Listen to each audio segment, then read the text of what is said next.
सर्वेभ्यो नमः। देववाणी संस्कृतं यूट्यूब चलदृश्यं प्रति भवतीनां च हार्दं स्वागतम्।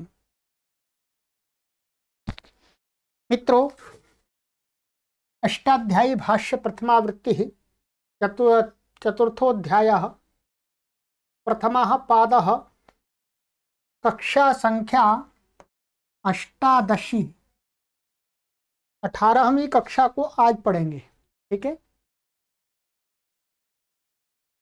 17 कक्षाएं आपको पढ़ा दी हैं। प्लेलिस्ट में कॉलम बना हुआ है, वहां पर सभी कक्षाओं को पढ़िएगा। चलिएगा, पुस्तक को ओपन कर लीजिएगा। गत कक्षा में मैंने आपको यहां तक पढ़ाया था, 67वां सूत्र पढ़ाया था। 67th बाह्वन्तात संज्ञायाम। ठीक है, चलिएगा आगे। हमारा सूत्र है आज 68वां सूत्र।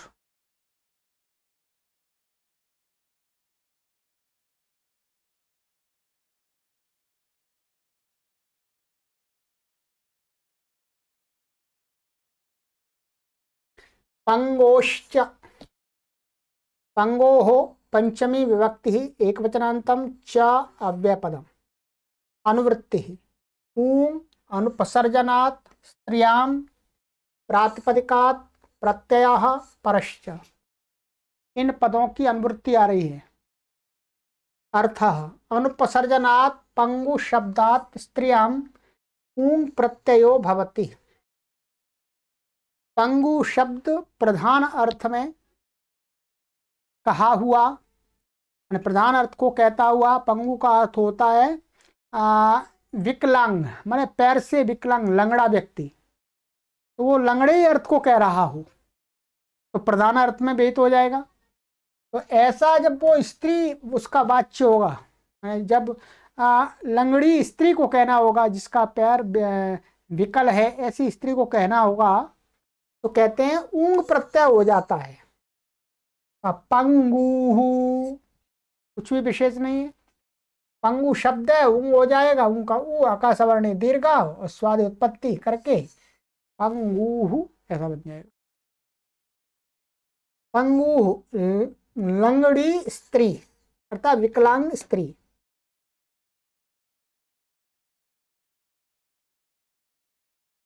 ऊरूत्तर पदादौपम्ये,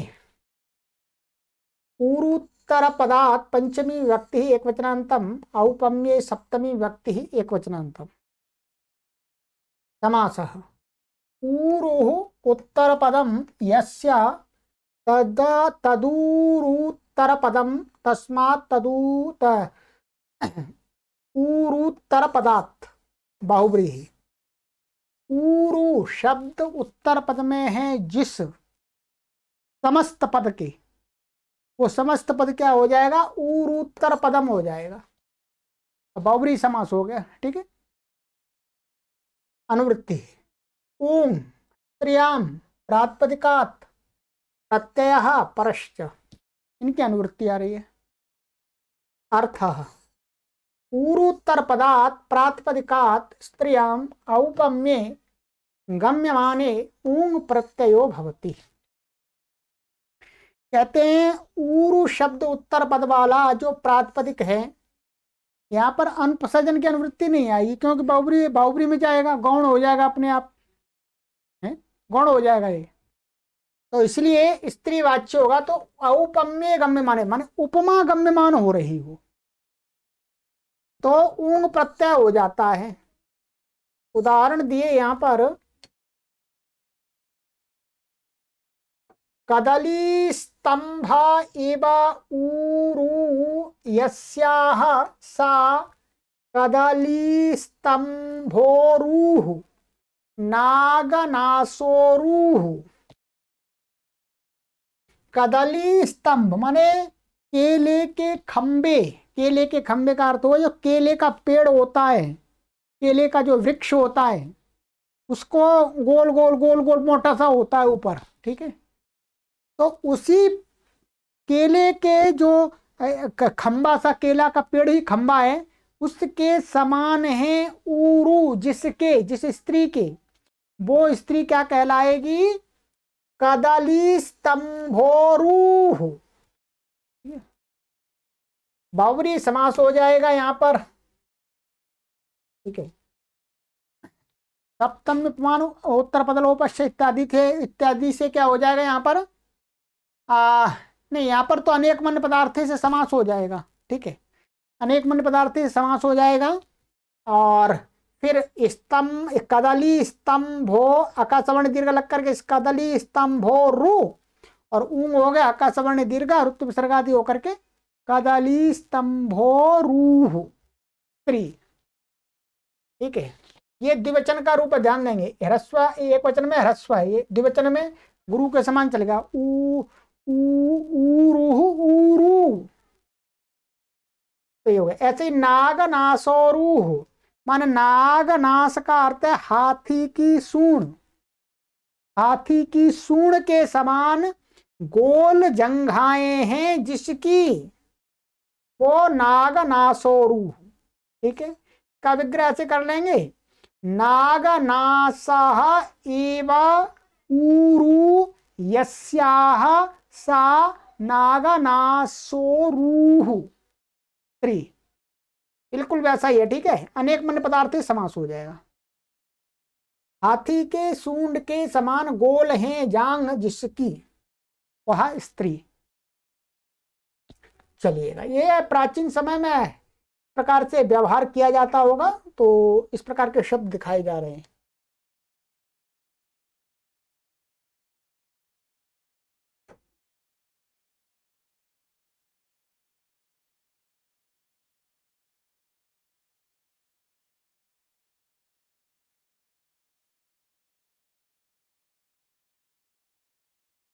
संहित शफलक्षण वामादेश्च, संहित शफलक्षण वामादे पंचमी व्यक्ति एकवचनान्तं च अव्यपदम्।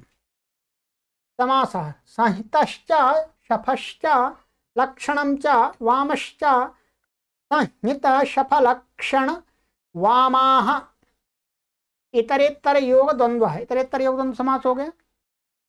फिर है संहित शफलक्षण वामाः आदौ यस्य स संहित सपलक्षण वामादेहि तस्मात् वामादेहि, ये बहुब्री हो गया। ये शब्द हैं आदि में जिस समास की, वो समस्त पद को कहा जाएगा बहुब्री समास से, ठीक है।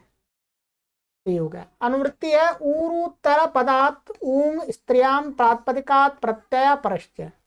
अनुपसर्जन की इसमें भी अनुवृत्ति नहीं आएगी, क्योंकि ये भी बहुब्री समास समस्त पद से का ही उदाहरण बनेगा, ठीक है। चलिएगा, कह रहे हैं गुरुजी, अर्थ कर रहे हैं इसका। अर्थ संहित शफलक्षण वाम इत्यमेवादेर ऊरूत्तर पदात् स्त्रियाम ऊंग प्रत्ययो भवति। ये संहित शफलक्षण वाम, ये आदि में जिसके और ऊरू उत्तर पद में है, ठीक है। ऊरू उत्तर पद में तो ऐसे स्त्री वाच्य होगा तो ऊंग प्रत्यय हो जाता है। तो ये हो गया आपका, यहां पर उपमा नहीं है। ऊपर वाला सूत्र उपमा में कार्य कर रहा था, यहाँ उपमा नहीं है, बिना उपमा में के उपमा के ही है, इसलिए सूत्र बनाना पड़ा है। तो संहिताऊ ऊरू यस्याः सा संहितोरूह शफोरूह लक्षणोरूह वामोरूह। अर्थ गुरुजी ने हिंदी में लिख दिया है, देख लीजिएगा। संहितोरूह, जिसकी जंघाएं आपस में मिली हुई हैं ऐसी स्त्री। संहित, संहित माने चिपकी हुई सी। और शफोरूह, जिसकी जंघाएं आपस में गऊ के खुर के समान पृथक पृथक हुई ऐसी स्त्री, माने अलग अलग जिसकी जंघाएं हैं, माने दूर दूर हैं। जैसे गऊ का खुर होता है, उसका खुर भी से फटा होता है, अलग अलग सा होता है, ठीक है। लक्षणोरूह, चिह्नित जंघा वाली, माने जिस स्त्री की जंघाओं पर कोई चिन्ह है, चिन्ह बने हुए हैं या जन्म से आए हुए चिन्ह है, उस स्त्री को बोले लक्षणोरूह। वामोरुह सुंदर जांग वाली।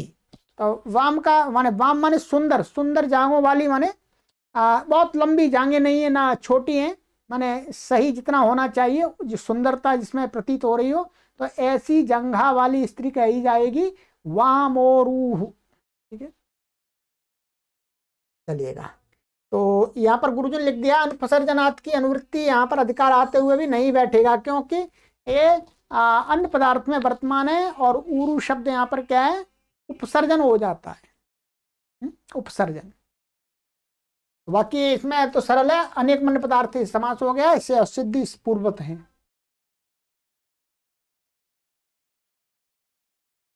तद्रु कमंडलोच्छंदसि,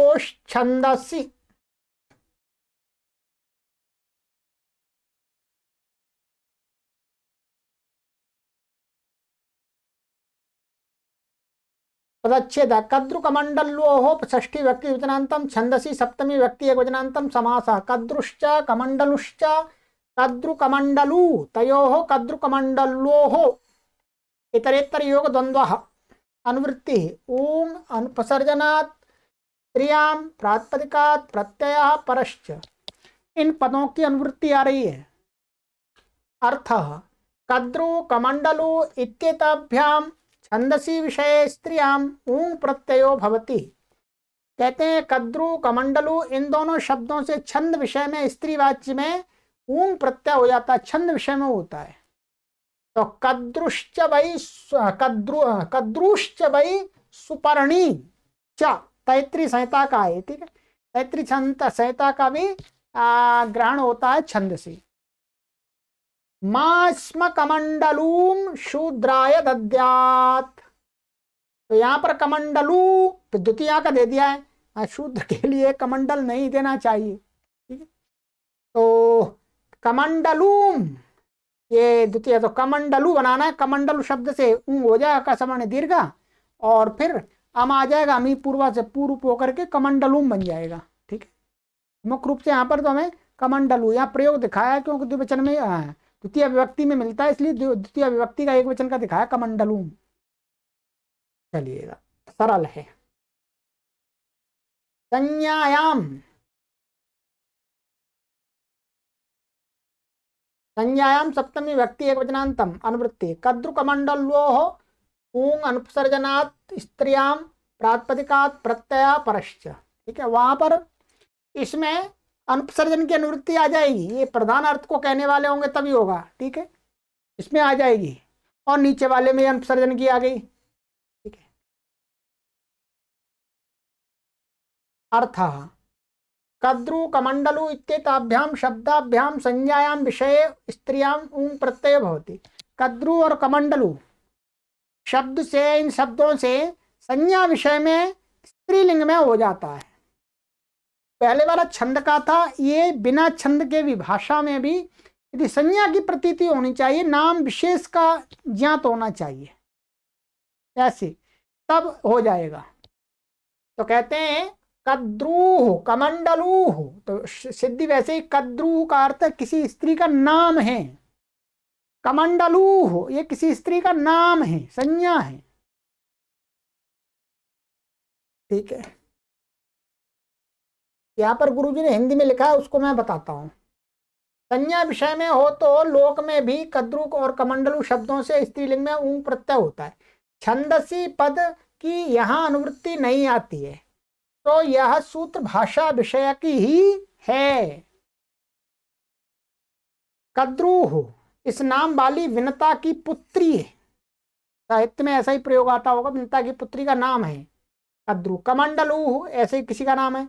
यहाँ कमंडलू के समान इस अर्थ में संज्ञा में उत्पन्न का प्रत्यय का लुम मनुष्य 5-3-98 से लोप होकर के कमंडलू संज्ञावाचक होता है, उससे स्त्री अर्थ में ऊं प्रत्यय कहा है। यहाँ पर ये इन्होंने बताया है कमंडलू का।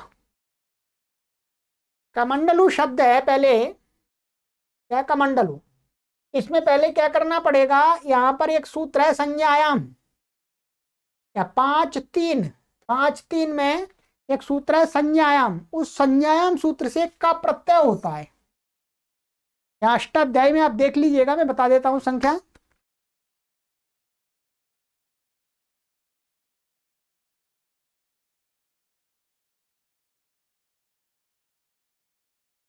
ये है संज्ञायाम च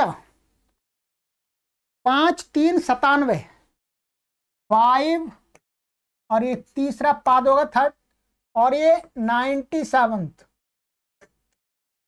5 3 97 ये सूत्र है संज्ञायाम। संज्ञायाम से पहले यहाँ क्या हो जाएगा का प्रत्यय होगा।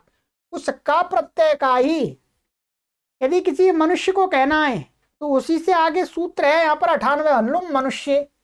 ये लुप मनुष्य ऐसा है संधि से लुम मनुष्य हो रहा है। तो लुप माने मनुष्य का मनुष्य की संज्ञा है तो उसका प्रत्यय का लो लुप हो जाता है। प्रत्यय से लुक श्लू लुपा माने आदर्शन हो जाएगा। ये आएगा और चला जाएगा अर्थ रहेगा। अब ये कमंडलू किसी व्यक्ति का नाम हो गया। किसी व्यक्ति का नाम हो गया। अब इसका नाम का कोई स्त्री है। स्त्री को कहना है तो स्त्री को कहने के लिए प्रत्यय आएगा तो वो इससे ऊंग प्रत्यय हो जाएगा। तो ऊंग प्रत्यय हो जाएगा तो फिर आकाश सवर्ण दीर्घ लग करके कमंडलू ऐसा बन जाएगा। ये बताना चाह रहे हैं। ठीक है चलिएगा।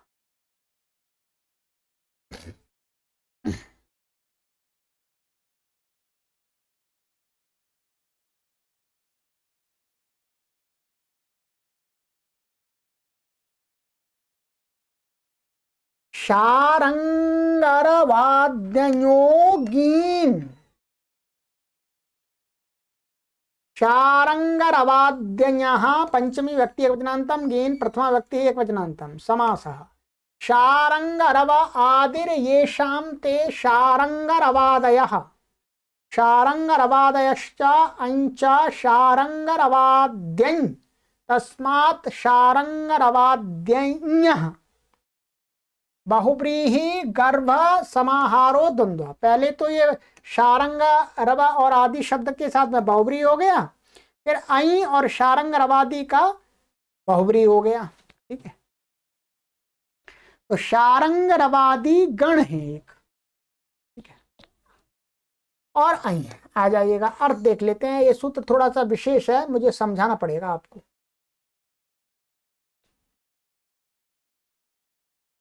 ये देखिएगा अनुवृत्ति आ रही है अनुसर्जनात् स्त्रियां प्रातिपदिकात् प्रत्यय परश्च और ऊपर से मंडूक प्लुतगत्या जाते इत्यपि जाते स्त्री विषय जाते स्त्री विषयात योपधात से जाते ही की अनुवृत्ति भी मंडूक प्लुतगति से आ जाती है। इत्यतो अनुवर्तते माने जाते की अनुवृत्ति भी मंडूक प्लुतगति से इस सूत्र से यहाँ इसमें आ जाती है। अब जाति के साथ इसका संबंध लगेगा। अर्थ जातिवाचिभ्योनुपसर्जनेभ्यः शारंगरवादिभ्यो ञन्तेभ्यश्च प्रातिपदिकेभ्यः स्त्रियां गीन प्रत्ययो भवति। ठीक क्या कह रहे हैं जातिवाची शब्द हो और कैसा होना चाहिए अनुपसर्जन माने प्रधान अर्थ का वाचक। और वो कौन से होना चाहिए शारंगरवादी गण में पठित होने चाहिए। और दूसरे जातिवाची और अनुपसर्जन वाले क्या है ऐ प्रत्यांत होने चाहिए। प्रातिपदिक ऐ प्रत्यांत हो तो ऐसे शब्दों से स्त्रीलिंग में गीन प्रत्यय हो जाता है। तो शारंगरव शब्द तो शारंगरवी बन जाएगा गीन हो जाए। गीन का भी ई बचता है। ठीक है गीन और गीश में और गीप में स्वर का भेद है वो बता दिया था। गीन हो रहा है नित्य होने से ये नित्यादि नित्यम से आदि धातु तो हो जाएगा। तो ये शारंगरवादी का पटबी तो ये क्या है का पटब शब्द है। का पटब तो का पटबी नाम वाले की स्त्री ये हो गया। ये अब ये हो गया आपको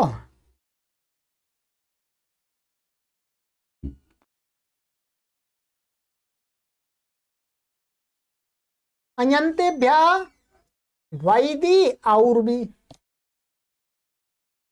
वैद और और्व शब्द हैं तो विद गोत्र में विद की माने विदस्य गोत्रापत्यम,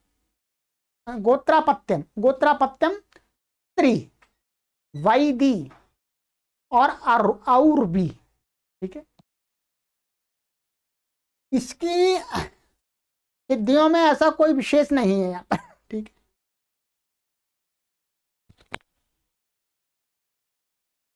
अभी सिद्धियां आपको करा देंगे। यहां पर क्या है,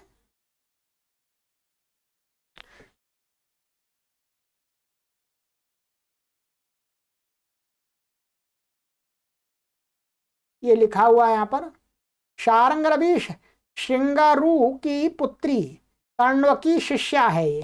ठीक है, और कापटवी कपटू नाम वाले किसी व्यक्ति की स्त्री है। यहां पर पीडीएफ नहीं बन पाई है,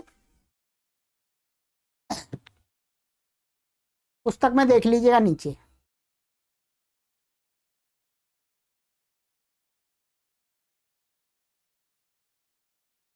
लिखा है कपटू नाम वाले की पुत्री है, स्त्री ने कपटू नाम वाले व्यक्ति की पुत्री। और वैदी का अर्थ है विद गोत्र वाली स्त्री। ठीक है, और भी का अर्थ भी यही है, उर्व गोत्र वाली स्त्री, माना उर्व कोई व्यक्ति हुआ, उसके गोत्र में उत्पन्न कोई स्त्री, गोत्र संज्ञक। तो अब देखिएगा, अब आपको कुछ भी नहीं, शारंगरवादी गण में ये पड़े हुए हैं, ये कापटब और शारंगरव ये शब्द पड़े हुए, इनसे गीन हो जाएगा, ऐसे तीजे से आकार का लोप हो जाएगा और जुड़ जाएगा हलगादि, और सु का उत्पत्ति हो जाएगी, स्वादि उत्पत्ति, और हलगादि लोप हो जाएगा, तो शारंगरवी और कापटबी बन गई है। क्या बन गए, शारंगरवी और कापटबी।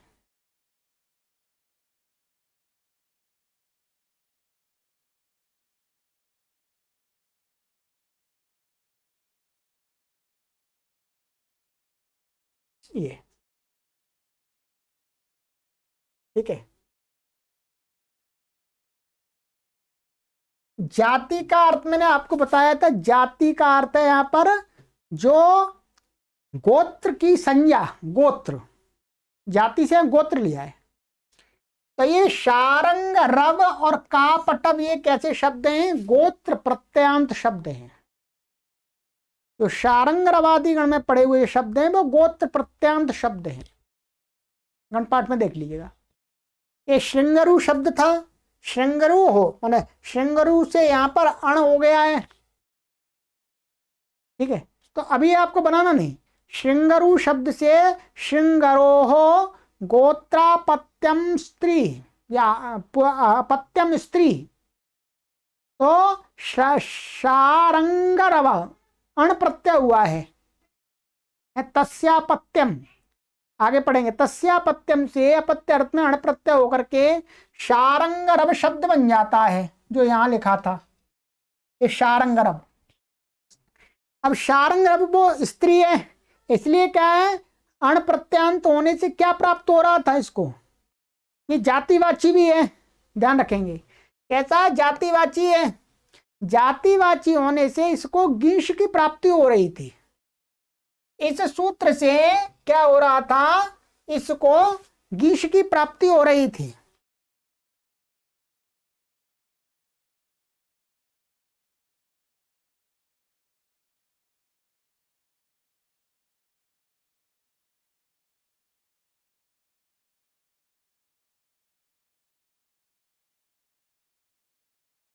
इस सूत्र से जातिवाची शब्द से,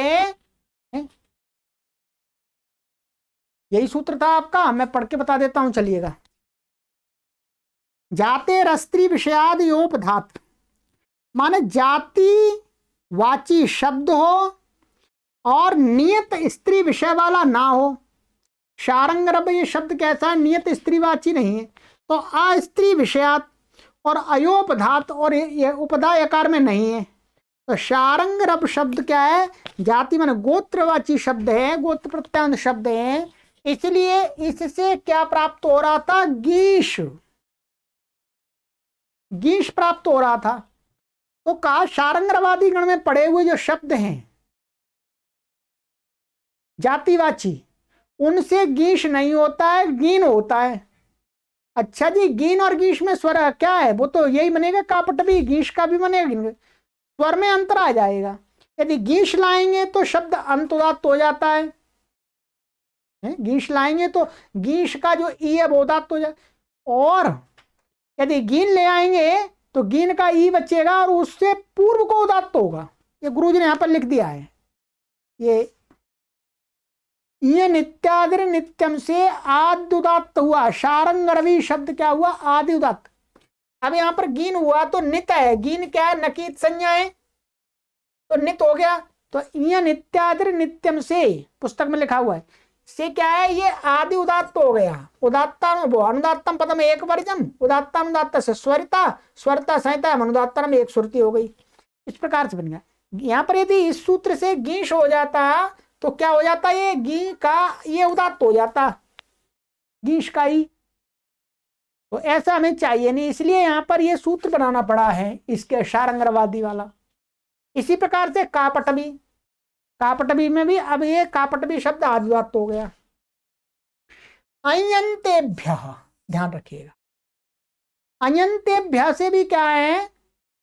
अई प्रत्ययांत शब्द, ध्यान देंगे।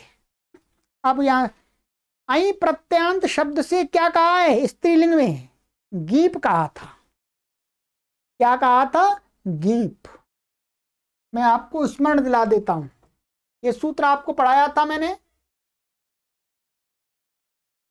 इड्ढाणई द्वय सज दग्नई मात्रच तयप ठक ठई कई क्वरपः। यहां पर अई प्रत्यय लिया था, ये देखिएगा, ये अई प्रत्यय लिया था। अई प्रत्ययांत शब्दों से स्त्रीवाच्य में क्या कहा है? गीप। तो यहां पर भी, और यहां पर अई प्रत्ययांत तो स्त्रीवाच्य को होने पर क्या कह दिया? गीन।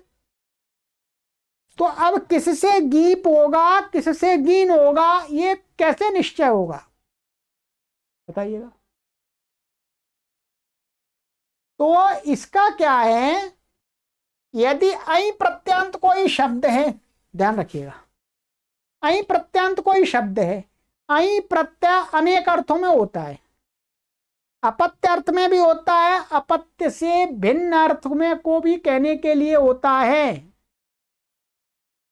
ये आगे पढ़ेंगे आप। अई प्रत्यय अनेक अर्थों में कहा गया है चौथे अध्याय में।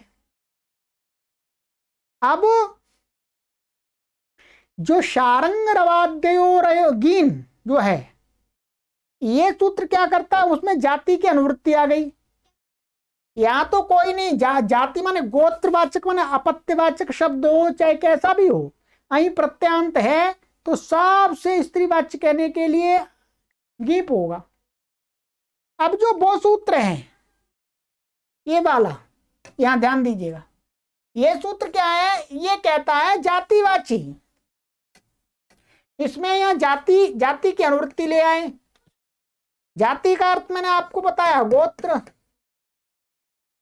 गोत्र, गोत्र माने अपत्यम पौत्र प्रवृत्ति गोत्रम, जो संज्ञा की हुई है महर्षि पाणिनि ने। तो अब यहां पर क्या है? यहां पर जो अई प्रत्ययांत शब्द होना चाहिए वो गोत्र के अर्थ का विधायक होना चाहिए, ये ध्यान रखेंगे। इड्ढाणई में कोई ऐसा विशेष अर्थ का अई प्रत्यय नहीं लिया, सामान्य कह दिया। परंतु इस सूत्र में कहा कि भाई गोत्र प्रत्यांत, गोत्र अर्थ में विहित जो अई प्रत्यय,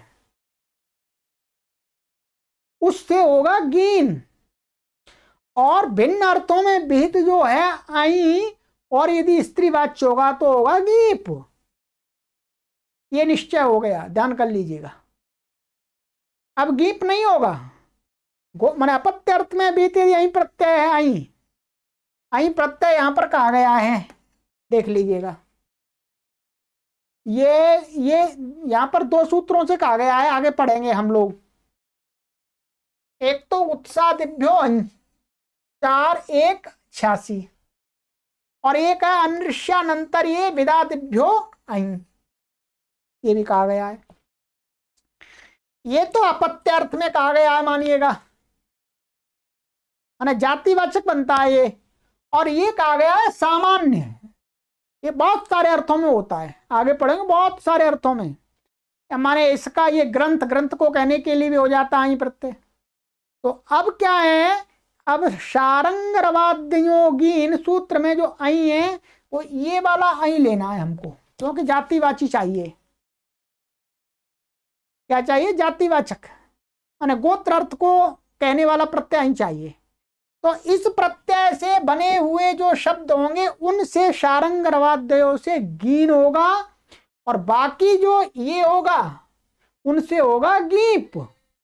गीप और गीन में स्वर में अंतर आ जाएगा। गीन प्रत्यय जो होगा वो तो उससे क्या बनेगा, शब्द का आदि उदात्त बनेगा। ठीक है,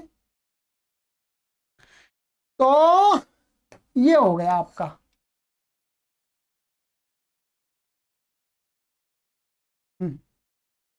अच्छा, आई प्रत्यंत हो गया, अभी और आगे चलना है। ठीक है, तो अभी गीप माने इससे विहित। हाँ, अभी एक बात छूट रही थी, इससे विहित जो आई है उसको तो गीप होगा। अब इससे जो विहित जो आई है गोत्र प्रत्यंत शब्द, ध्यान रखिएगा।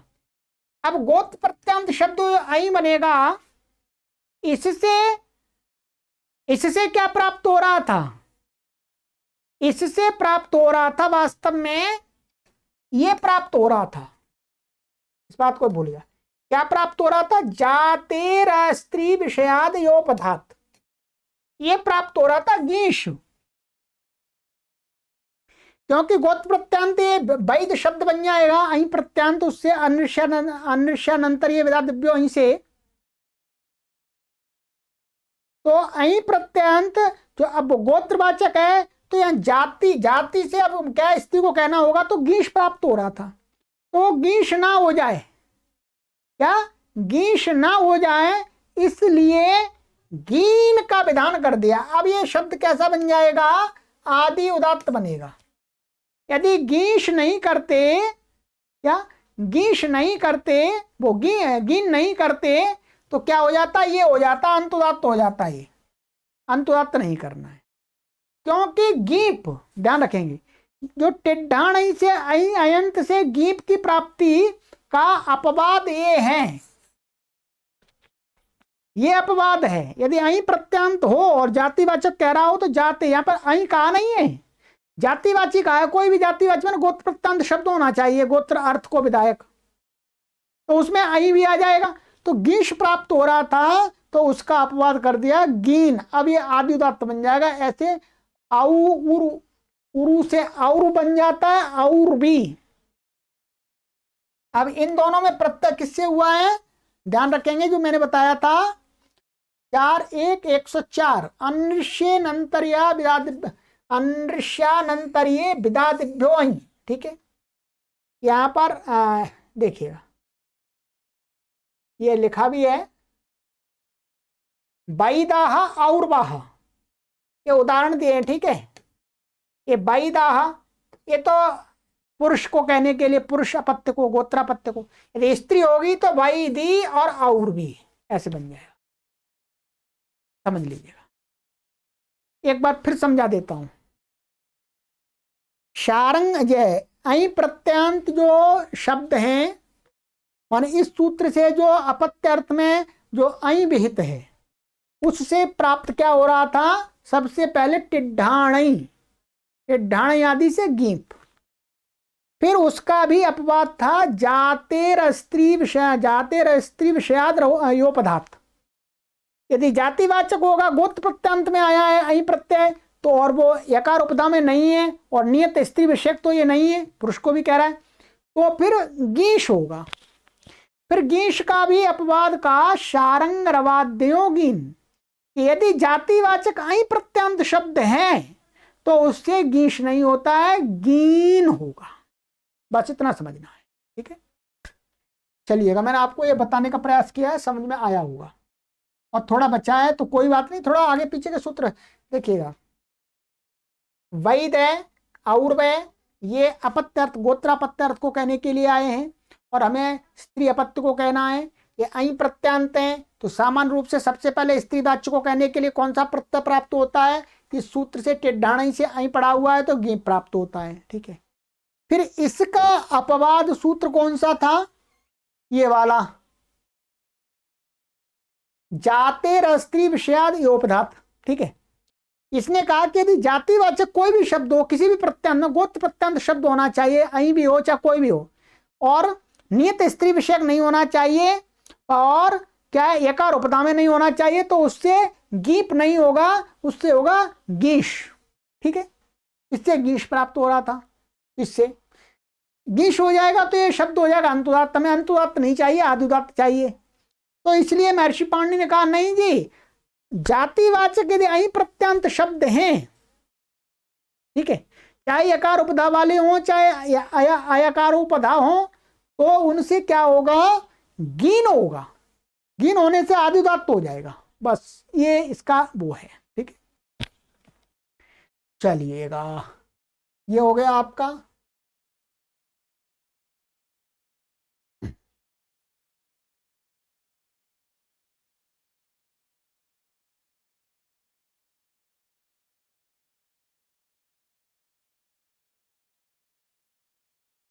यंगश्चा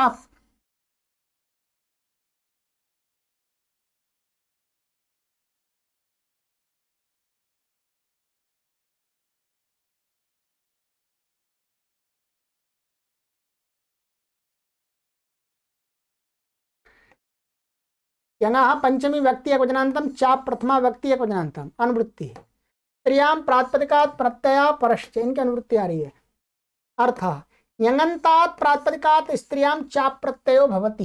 यंग इत्यनेन यंग श्यंगौ सामान्येन गृह्यते। कहते हैं यंग प्रत्यांत, यंग जो यंग प्रत्यय हमने किया है, तो यंग प्रत्यांत कोई शब्द है, तो यंग से यहां पर क्या ले रहे हैं?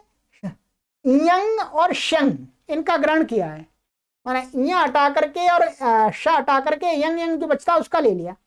तो यंग और शंग प्रत्यांत प्रातिपदिक से यदि स्त्री वाच्य होगा तो उससे क्या प्रत्यय होता है? चाप प्रत्यय होता है। टाप डाप चाप, टाप तो आ गया था, डाप भी आ गया था, चाप भी आ गया। ठीक है, और गीश गी गीप गीश गिन तीनों आ गए। तो क्या होता है? यंग इससे इनका ग्रहण है सामान्य रूप से। उदाहरण यंग का दिया आम्बष्ठ्या, आम्बष्ठ्या सौवीर्या, और शंका दिया कारीश गंध्या वाराह्या बालाक्या। ये आपको, ये तो हमने सिद्धि करा दी थी, फिर दोबारा दिखा देते हैं। ठीक है, चलिएगा पीछे परिशिष्ट पर आ जाइएगा।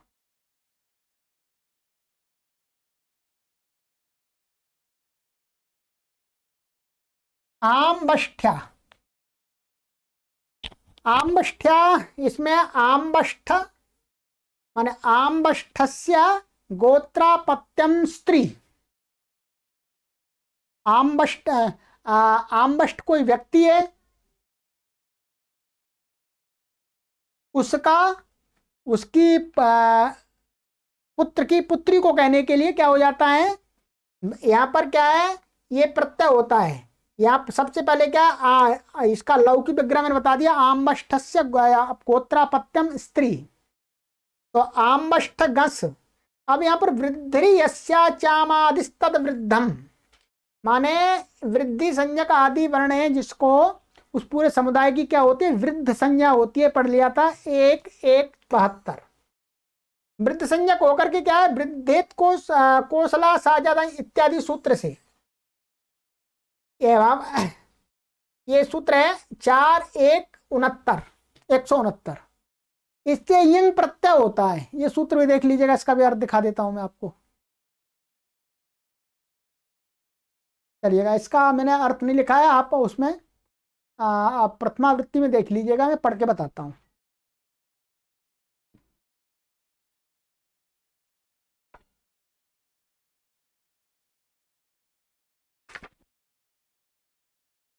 इसका अर्थ है क्षत्रियाभिधायिभ्यो जनपदवाचिभ्यो वृद्ध संज्ञकेभ्यो इकारांतेभ्यो कौशल आजाद इत्येताभ्याम शब्दाभ्याम चापत्ये अर्थे ञं प्रत्ययो भवति। ठीक है,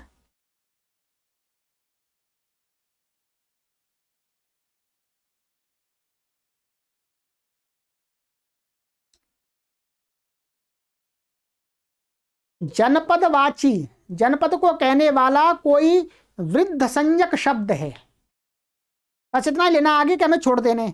तो उससे अपत्य अर्थ को कहने के लिए, अपत्य अर्थ को कहने के लिए क्या होता है, यंग प्रत्यय होता है, यंग है, यंग प्रत्यय होता है। तो ये आ गया इससे सूत्र से। और फिर लुक आदि हो गया, पूर्व सबको समास, समास तो नहीं इसमें, तद समासा सुपो धातु प्रातिपदिक लुक हो गया, इत संज्ञा ये बचा, यसे जैसे कार का लोप हो गया, तो आम बष्ठ ये बन गया। अब ये स्त्री अपत्य को कहना है, तो इसको यंगश चाप, ये यंग प्रत्यांत है, तो चाप हो गया, चाप का आवचा आका सवर्ण दीर्घा, आम बष्ठ्या बना। ठीक है, सु आ जाएगा, सु और उसका हल्का लोप हो जाएगा, लिखा हुआ है। तो आम बष्ठ्या माने आम बष्ठ नाम के व्यक्ति के गोत्रापत्य स्त्री संतान। ठीक है, इसी प्रकार से सौवीर, सौवीर्या बन गया है, तो सौवीर शब्द है, सौवीर से इससे ही क्या हो गया, यंग होकर के सौवीर्या बन जाएगा, बिल्कुल ऐसा ही। आगे उदाहरण है कारीशगंध्या, कारीशगंध्या, तो इसका करीशस्य गंध इव गंधो यस्य, करीश के गंध के समान गंध है जिसकी, तो वो कारीश गंध्या होती है। तो करीश घस गंधसु, गंधसु, यहां पर क्या है, सप्तम्य प्रमाण पूर्व पदस्य उत्तर पद लोपश्च वक्तव्य। ये वार्तिक आपको पढ़ा दिया, इससे बहुब्री समास होता है और इस उत्तर पद का लोप हो जाता है। ठीक है, तो ये लुक आदि सब कुछ हो जाएगा। तो करीश गंध ऐसा बना, समाज का उत्तर पद का लोप होगा, सुपो धातु प्रातिपदिक विभक्ति का लोप हो गया जी। ठीक है, आगे है इसके करीश गंध बन गया। अब उपमानाच 5वें अध्याय के 4थे पाद का 137वां सूत्र है। इसने क्या करता है, उपमानाच, यदि उपमा दी जा रही, उपमानवाची प्रातिपदिक से, ये उपमानवाची है, तो करीश के गंध के समान गंध है जिसकी, तो उपमानवाची हो गया है। तो उपमा दी जा रही उपमानवाची प्रातिपदिक से क्या होता है, इत हो जाता है, माने अंतिम इसको समासान्वित होता है, माने आको ही हो जाएगा, आको क्या हो जाएगा, ई हो जाएगा। इसका अर्थ मैं दिखा देता हूं आपको, ये है उपमानात् परो, अच्छा उपमानात् परो है, ऐसा है, उपमानात् परो गंध शब्दस्तस्य इकारादेशो भवति समासांतो बहुव्रीहि समासे। उपमानवाची, उपमानवाची कोई शब्द है, ठीक है,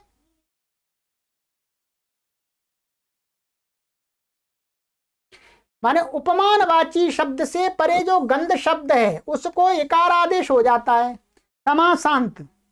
बहुब्रीहि समास में बहुब्रीहि समास होना चाहिए वो। तो अब क्या है, ये हमारा ध्यान रखिएगा, ये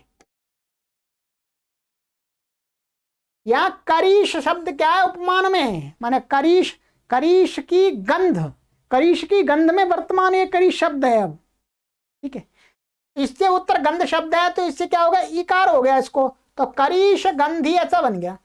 अब करीश गंधी, करीश गंधेर अपत्यम, ऐसा विग्रह करके क्या है, करीश गंधी किसी व्यक्ति का नाम हो गया, उसको उसमें गंध आती होगी करीश के गंध की समान, तो उसकी जो अपत्य संतान स्त्री है तस्या, तो तस्यापत्यम, तस्यापत्यम से क्या हो गया, अण हो गया अपत्यार्थ में, तो करीश गंधी घस अण हो गया। सुपो धातु प्रातिपदिकयो हो, यस्य तीचा के इकार का लोप हो गया, तो अ मिल गया इसमें, तो करीश गंध तद्देश चामादे से वृद्धि हो गई आदि अच को, तो कारीश गंध ऐसा हो गया।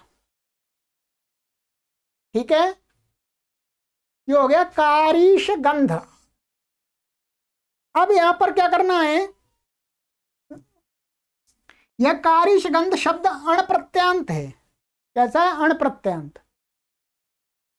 अब यहां पर तथा संयोगे गुरु, संयोगे गुरु से क्या है? ये क्या है? संयोग है यहां पर, ठीक है। संयोग है तो ये इससे पूर्व में जो ग का आ है ये गुरु संज्ञक हो गया। ह्रस्व भी क्या हो गया? संयोग गुरु से गुरु संज्ञक हो गया। अब गुरु संज्ञक होने से उपोत्तमम, गुरु संज्ञक भी है। उपोत्तमम का अर्थ होता है अंतिम जो अच होता है उससे पूर्व वाला जो अच, व्यंजन नहीं, पूर्व वाला जो अच। तो ये अंतिम अच है इसमें, इससे पूर्व वाला अच कौन सा है? ये आ, तो ये उपोत्तमम हो गया। उपोत्तमम और गुरु संज्ञक भी है। तो अब क्या है? अणयोर नार्ष्योर इत्यादि सूत्र से शंग आदेश हो गया। माने जो अण प्रत्यय है, अण के या को शंग आदेश होता है, अण को होता है वास्तव में। इसका अर्थ देख लीजिए एक बार। ये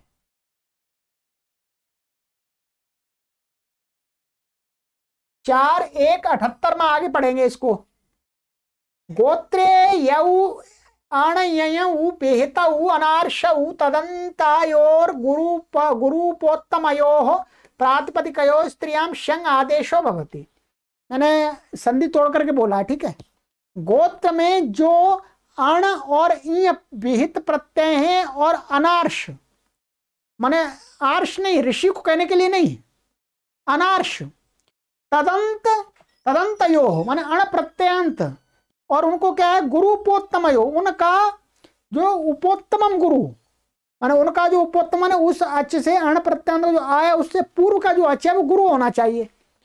ऐसे प्रातिपदिकों से स्त्रीलिंग में शंग आदेश हो जाता है। तो शंग होता है अण को होता है, ध्यान करेंगे। तो अण को करेंगे तो यहां पर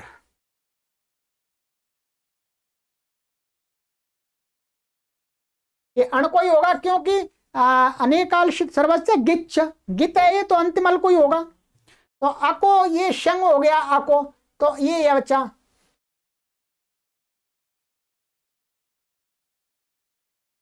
ये तो कारिश गंध शंग, ये हो गया, ये कारिश गंध बन गया। अब यहां पर क्या है? यंगश चाप, ये यंगंत हो गया शंग, यंग स्त्री को कहना है तो यंगंत होने से अब चाप हो गया। अकाशवर्ण दीर्घ स्वादित्पत्ति करके कारिश गंध्या ऐसा बन गया। माने करीश गंधी नाम, कारिश गंधी नाम के व्यक्ति की पुत्र की पुत्री गोत्रापत्य, ठीक है,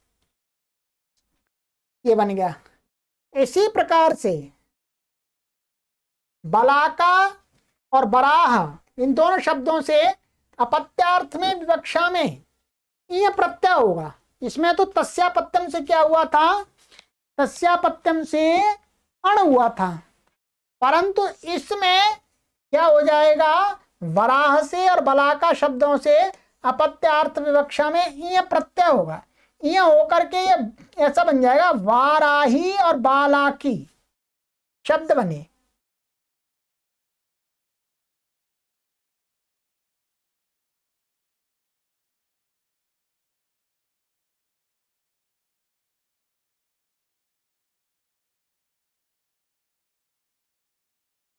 तो जैसे ये बराह है, ठीक है,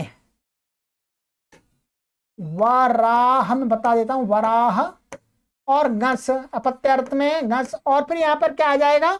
वराह से ये प्रत्यय हुआ है अपत्यार्थ में। क्या हुआ है? ये प्रत्यय। इसका मैं आपको सूत्र भी बता देता हूं, ठीक है।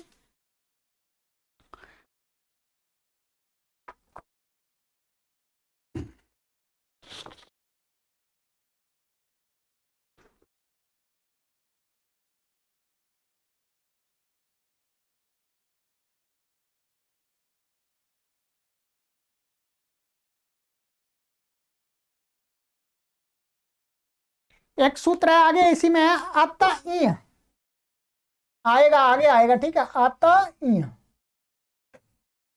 ये 4:1 और संख्या अष्टाध्यायी में देख लीजिएगा। अब बता ही रहा हूं तो सारा ही बता दूंगा आपको।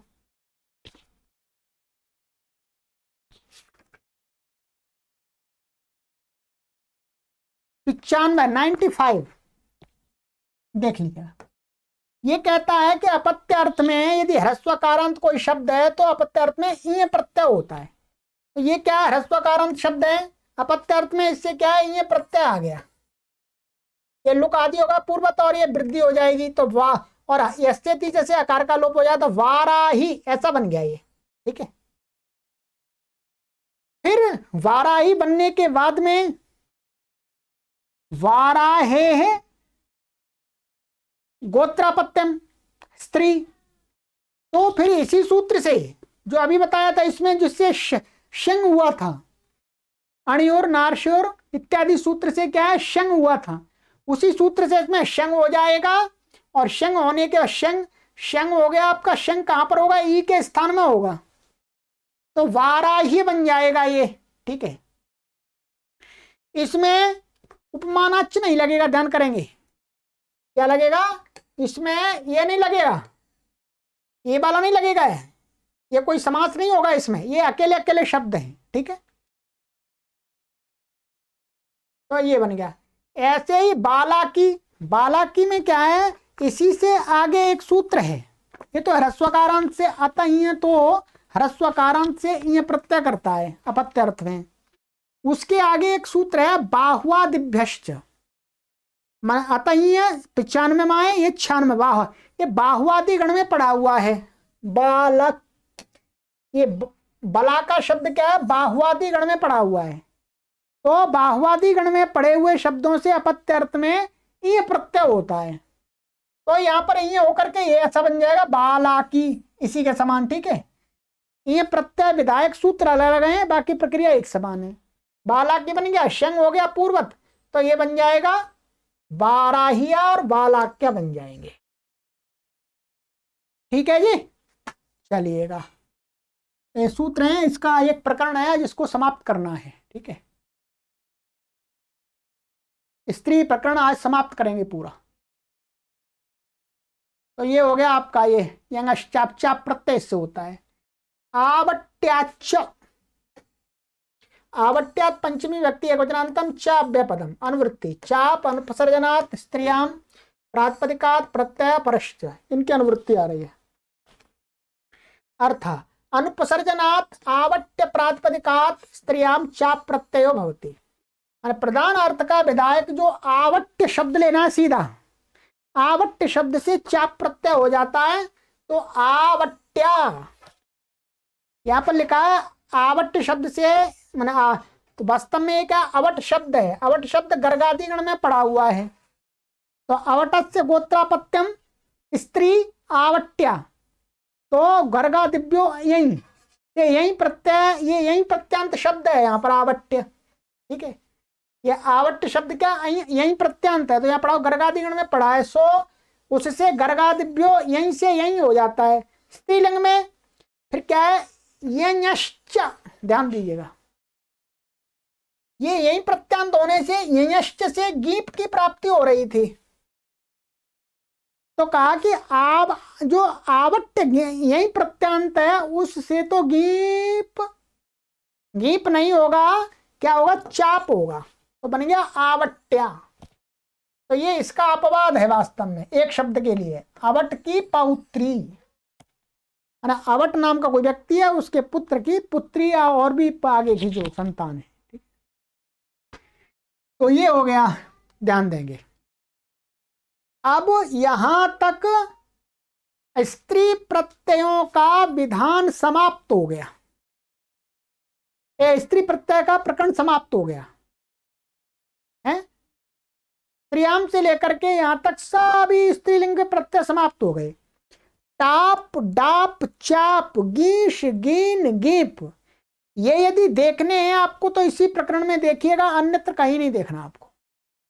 इस शब्द से गीश हो रहा है, गीन हो रहा है, गीप हो रहा है, चाप हो रहा है, टाप हो रहा है, डाप हो रहा है, इसी प्रकरण में आपको अन्वेषण करना है, अन्यत्र शास्त्र में कहीं पर भी नहीं जाना।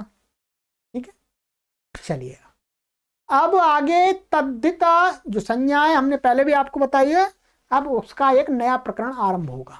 चलिएगा, सर्वेभ्यो नमः।